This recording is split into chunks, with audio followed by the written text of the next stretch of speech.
রাধে রাধে, সুপ্রভাত সবাইকে। আজ খড়গপুরে আমার 20তম দিন। যেহেতু আজ সোমবার, আজকের যাত্রা শুরু হয় আমার হোম স্টেশন থেকে। প্রথম লোকাল ট্রেন 4:32 নাগাদ স্টেশনে এলে ট্রেন ধরে 5:10 নাগাদ হাওড়া স্টেশনে পৌঁছাই। হাওড়া স্টেশনে পৌঁছে 5:20 মেদিনীপুর লোকাল ধরে সাঁতরাগাছি স্টেশনের উদ্দেশ্যে যাত্রা করি। সাঁতরাগাছি স্টেশন পৌঁছে রূপসী বাংলা এক্সপ্রেস ধরে খড়গপুরের উদ্দেশ্যে যাত্রা শুরু করি। প্রসেনজিৎ আর আমি দুজনেই আপার সিটে উঠে পড়ি খড়গপুরে যাওয়ার পথে একটা ছোট ঘুম দেওয়ার জন্য। মাঝের নমিজদাও চলে আসে আমাদের কোচে। খড়গপুরে ট্রেন স্টেশনে এলে আমরা সকলে নেমে পড়ি। যখন আমরা খড়গপুরে পৌঁছাই, ভালোই বৃষ্টি হচ্ছিল। খড়গপুর স্টেশনে নেমে খোকনদার সাথে দেখা হয়ে যায়। তারপর সকলে মিলে স্টেশনের বাইরে হোস্টেলে যাওয়ার জন্য টোটোর জন্য অপেক্ষা করছিলাম।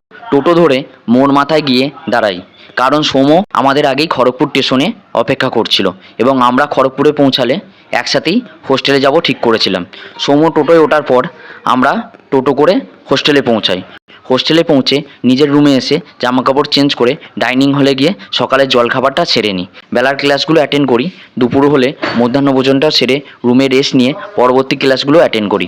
ক্লাস শেষ করে রুমে ফিরে ফ্রেশ হয়ে নিজের ব্যক্তিগত কাজ সেরে রাতের খাবারটা সেরে নিই। এইভাবেই খড়গপুরে আমি আমার 20তম দিন অতিক্রম করি। শুভরাত্রি সকলকে। রাধে রাধে।